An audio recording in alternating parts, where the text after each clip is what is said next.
Olá, agradeço a você por mais a sua presença no Célula Online. É um estudo longo que nós estamos fazendo a respeito do discípulo de Cristo, um chamado para um compromisso total. E o tema que nós estamos batendo é a questão do compromisso, porque discipulado tem a ver com compromisso. E hoje nós vamos saindo da temática propriamente dita do compromisso, nós vamos ver um pouco de história. Aí, quando você fala de história, você fala de biografia. Biografia é melhor ler do que você comentar a respeito da vida de alguém. Alguém que deu um bom exemplo, e bons exemplos são importantes para nós, para a nossa geração, para a igreja. E nós vamos ter hoje alguns exemplos do primeiro século da era cristã, que é do tempo do Novo Testamento, e a semana que vem nós vamos estar vendo a questão do o pós-apostólico, né? Pessoas que vieram depois dos apóstolos, pessoas que tiveram uma influência marcante no período da Idade Média, principalmente na Reforma, né? Que são bons exemplos para nós, igreja. Aí a gente encerra uma primeira parte do nosso estudo e aí nós vamos entrar numa parte mais espiritual, de discussão de princípios envolvendo compromisso, tá bom? E hoje nós vamos ver o estudo número 15, exemplos de compromisso no Novo Testamento, ou seja, no tempo da vida dos apóstolos no primeiro século da era cristã. Vou começar aqui com um versículo em Lucas capítulo 14, do versículo 25 ao versículo 30. Ora, ia com ele, aqui é Jesus, uma grande multidão estava acompanhando Jesus. E voltando-se, disse-lhe, se alguém vier a mim e não aborrecer a seu pai, sua mãe, sua mulher, seus filhos, irmãos, irmãs, e ainda também a sua própria vida, não pode ser meu discípulo. E qualquer que não levar a sua cruz e não vier após mim, não pode ser meu discípulo. Jesus dando as condições para o discipulado. Pois qual de vós, querendo edificar uma torre, não se assenta primeiro a fazer as contas dos gastos, para ver se tem com que a acabar? Para que não aconteça que depois de haver posto os alicerces, e não a podendo acabar, todos os que a virem comecem a escarnecer dele, dizendo, este homem começou a edificar e não pôde acabar. Assim como exemplo na questão do discipulado. Primeiro ponto, dividindo corretamente a passagem para discussão no grupo de comunhão para melhorar o nível espiritual e teológico dos membros do grupo de comunhão. É uma discussão que é feita de forma participativa dentro do grupo. Não é aqui que nós vamos fazer isso, tá? E o importante é que todos deem a sua opinião. Agora, qual é a visão que deve prevalecer?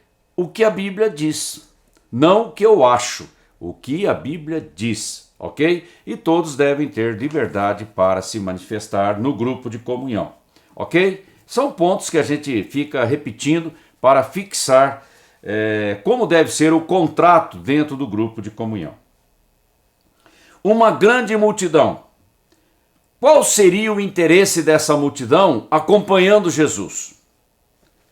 Eles estavam acompanhando Jesus. Qual era o interesse deles? Fica aí para vocês discutirem. Qual o sentido e as implicações de aborrecer? Ele usou esse verbo, aborrecer pai, mãe, irmãos, enfim, a sua própria vida.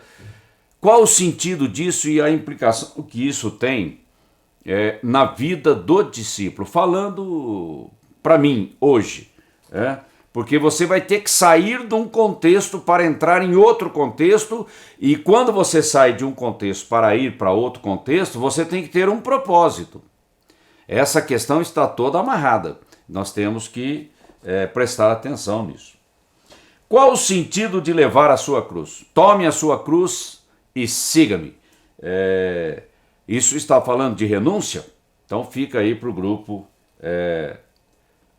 discutir. Porque quando ele fala aborrecer, não é só aborrecer um contexto social, mas é aborrecer a própria vida. Então é tanto para fora quanto para dentro. Aí o grupo tem que prestar atenção. Qual o sentido de vier após mim? Seguir Jesus. O que isso significa? Qual a implicação disso na vida do discípulo? Qual o tamanho desse desafio? Não é? É importante a gente ter clareza, convicção de o que é seguir Jesus, o que é servir Jesus, estando numa igreja local. É sempre amarrando essas coisas. E por último, qual o sentido de fazer as contas? Porque se você vai começar uma construção, você deve ter um projeto, você deve ter um planejamento, uma planilha de custo, onde você consiga enxergar até onde você pode ir. Ok? Isso é importante, isso é prudência, isso é sabedoria. Tá bom?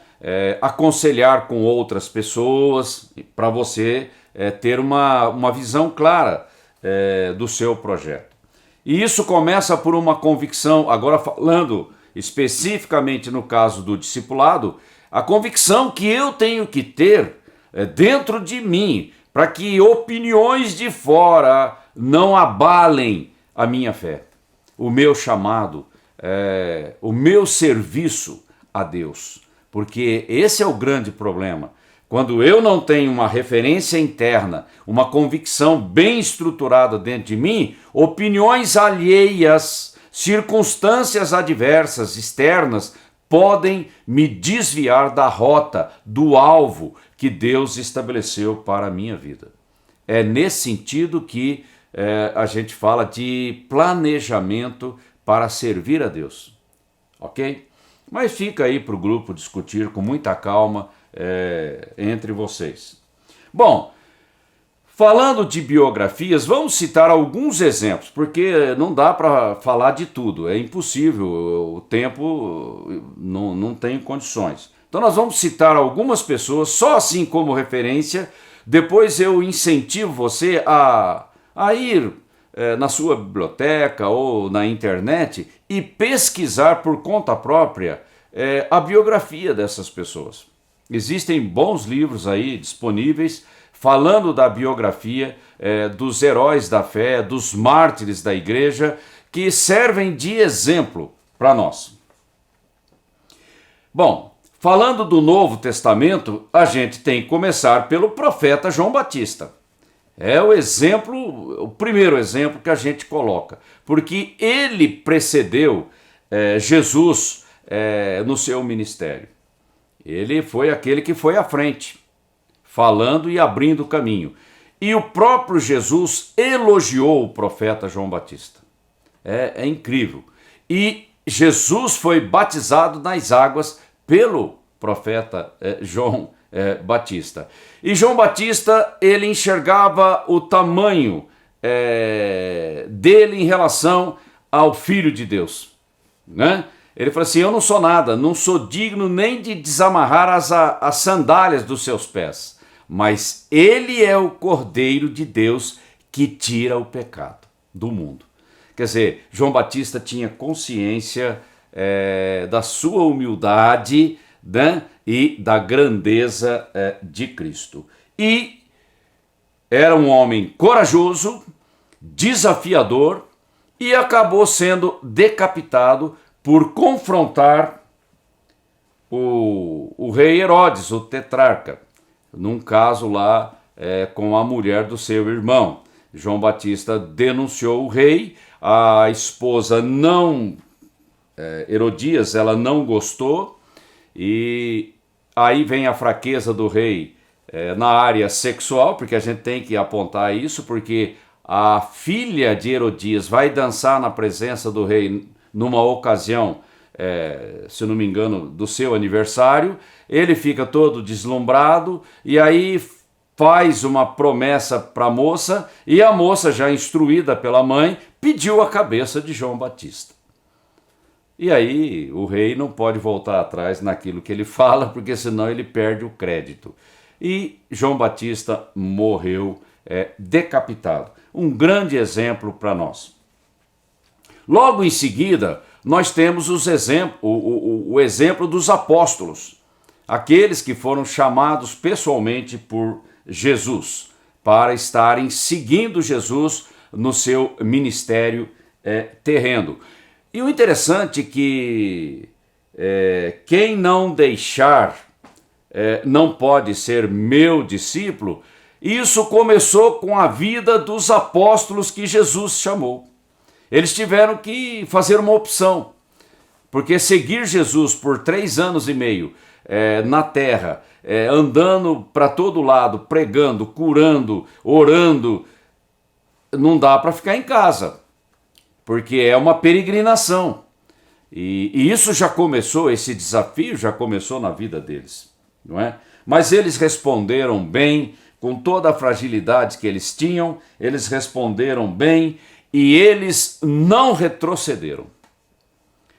E dos apóstolos originais, chamados diretamente por Jesus, somente o apóstolo João não foi martirizado, não é? Mas foi preso, foi perseguido, tentaram eliminar a sua vida, não conseguiram, foi desterrado na ilha de Patmos, mas lá ele recebeu a tremenda revelação do livro do Apocalipse. Qual é o exemplo que eles deixam para nós? Eles não retrocederam diante da perseguição, diante da dificuldade. E a Bíblia chegou até nós por causa deles. Ok? Então nós somos gratos a Deus pela vida deles.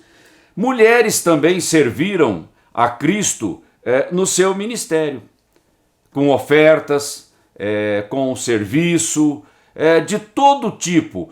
No Novo Testamento você acha muitas mulheres acompanhando Jesus e suportando o seu ministério. Ok? Isso é tremendo, é maravilhoso. E a coragem das mulheres a gente tem que reconhecer e elogiar. Porque na crucificação, mulheres estavam lá. Na sua ressurreição, lá no túmulo, as mulheres estavam lá. É algo que deve despertar o nosso interesse. E de tantas mulheres da Bíblia, nós temos que fazer uma menção especial a Maria, a mãe de Jesus. Maria, que foi elogiada pelo anjo Gabriel.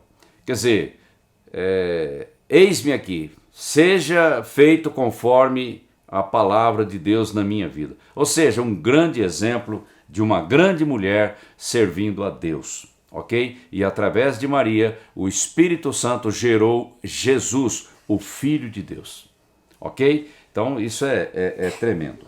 Estevão, outro exemplo marcante de um grande evangelista.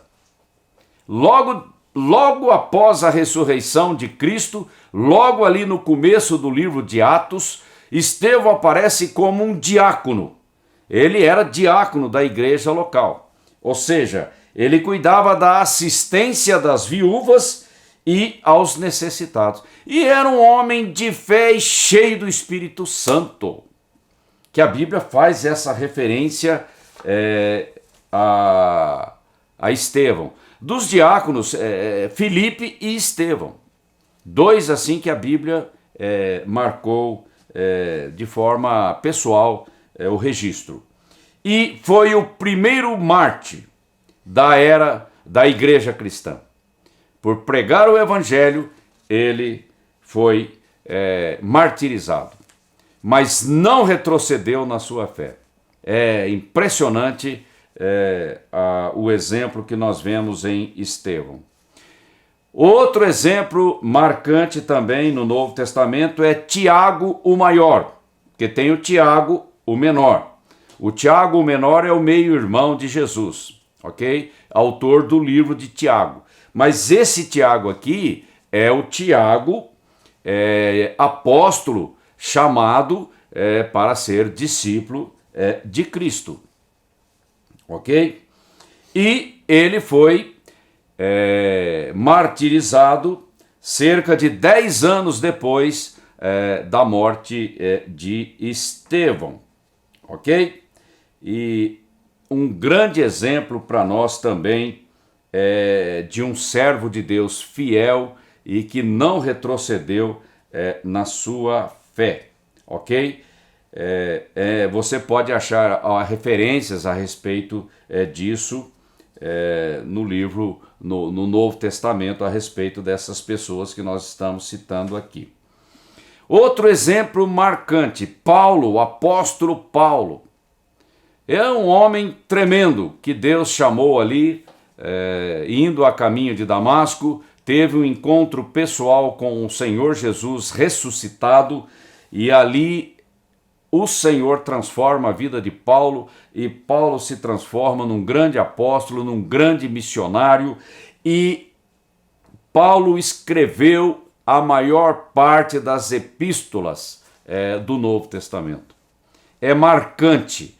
É um homem que Deus derramou grande sabedoria, revelação a respeito da igreja, o corpo de Cristo, a respeito do arrebatamento.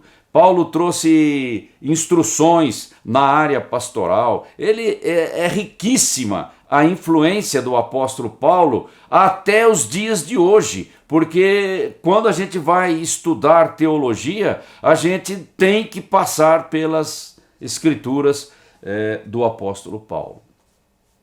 A influência dele permanece até hoje. E realmente, um homem que entregou tudo, renunciou a tudo e para servir a Deus de uma forma tremenda, maravilhosa. E foi decapitado. Foi decapitado e não negaram a fé. Todos eles passaram perseguição, prisões, açoites, todo tipo de confronto, mas não retrocederam na fé. E Paulo está vivo hoje na igreja pela Bíblia, que nós temos, e grande parte do Novo Testamento saiu das mãos do apóstolo Paulo por inspiração do Espírito Santo. E a gente poderia citar inúmeros exemplos, né? Mas aí ficaria uma coisa cansativa, e biografia é uma coisa que a gente lê. Comentar é difícil, porque você não consegue entrar em todos os detalhes. Então, mas mártires sempre existiram desde o início da igreja. Né? Na época de Nero, quantos foram martirizados? Mortos, não é? Queimados vivos, dado como alimento para feras, enfim, aquela perseguição insana do Império Romano logo ali no primeiro século, no segundo século. Por quê? O diabo odeia a igreja, porque a igreja é a luz e o sal do mundo. A igreja representa Jesus Cristo na terra. E o diabo, ele não gosta desse tipo de coisa, ok? Então, aflições, perseguições, confrontos fazem parte da vida da igreja. Em qualquer geração nós vamos ter situações de confronto, porque o diabo é o pai da mentira, ele odeia a verdade, e a verdade é Cristo. A verdade é o Evangelho, e a igreja é a boca profética de Deus na terra, proclamando a luz da salvação, a verdade que é Cristo, a verdade da misericórdia, da graça de Deus através da nossa salvação em Jesus Cristo. E o diabo se levanta contra. Mas nós somos mais do que vencedores.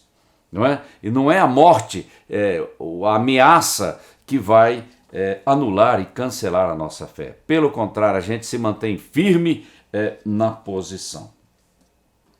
E veja bem, o livro de Hebreus, capítulo 11, e na apostila, quando eu cito Hebreus 1,38, na verdade é 11,38, é um erro aqui na apostila. Ali você tem uma galeria de heróis da fé. Pessoas que não retrocederam na fé em função de propina, de corrupção, de ameaça, de perseguição e até mesmo da própria morte. Não negaram a Cristo e não retrocederam na fé.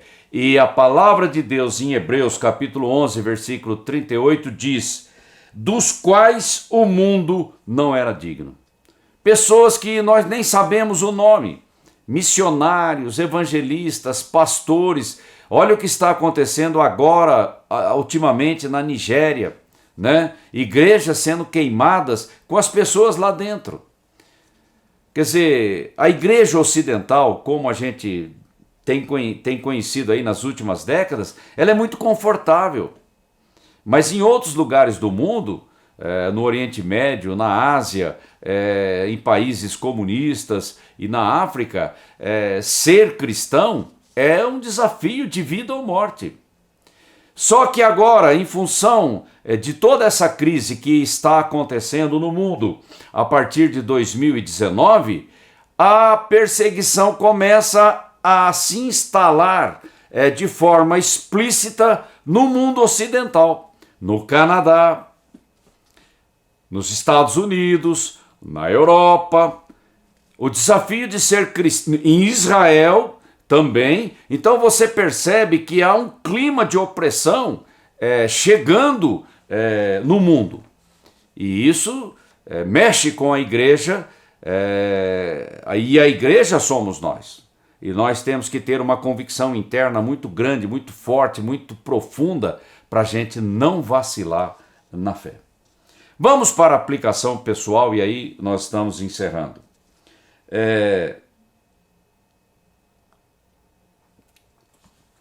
Nós devemos olhar para bons exemplos, não é? Bons exemplos edificam a nossa fé.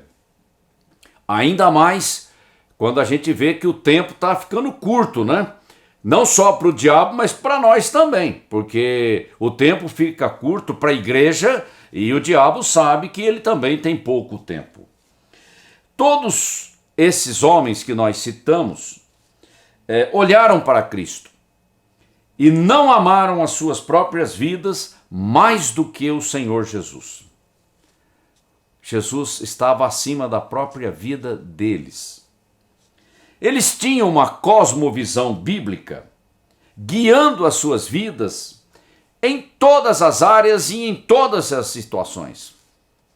Então, quando falta essa cosmovisão bíblica, essa referência interna bem estruturada, bem resolvida dentro de mim, eu começo a vacilar ou eu começo a me distrair com as coisas que estão aí acontecendo à minha volta. E isso é muito perigoso. Aí eu pergunto para você e para mim, qual é a minha perspectiva de vida? Qual é a minha expectativa de vida? Para quem eu estou olhando e para onde eu estou olhando? O que eu espero do futuro? Essas são perguntas profundas, intrigantes e desafiadoras, e eu convido a você para estar refletindo sobre isso, porque isso aí tem a ver com o meu posicionamento hoje e agora. Ok? Muito bem. Não falte nas reuniões do seu grupo de comunhão, seja uma pessoa entusiasta, motivador, promova a unidade do grupo, ore pelo grupo, divulgue as reuniões do grupo para aqueles que estão fora da comunhão nos grupos, né? E na igreja tem muita gente que não está frequentando grupos de comunhão, então vamos estar arrebanhando o nosso pessoal e ganhando novos, ok? Leve alguém com você, aí nós estamos multiplicando a igreja, não é? Seja receptivo, calorosamente receptivo com todos, não só no grupo de comunhão, como também na igreja. A CCA tem um trabalho de assistência social e nós contamos com as suas doações. Chegue mais cedo. Chegue mais cedo. Aí você pode estar recebendo pessoas calorosamente, você pode estar ajudando em alguma coisa que for necessária e você pode estar orando. Não só orando pela vida das pessoas, mas orando pela tua própria vida, pela vida dos seus familiares, dos seus amigos. É assim que nós vivemos, na expectativa de estarmos um dia com o Senhor. Mas enquanto esse dia não chega, nós estamos ocupados na casa do Senhor, servindo o Senhor fielmente. Ok? Agradeço aí pela tua conexão, conto com você a semana que vem e tenha uma ótima semana.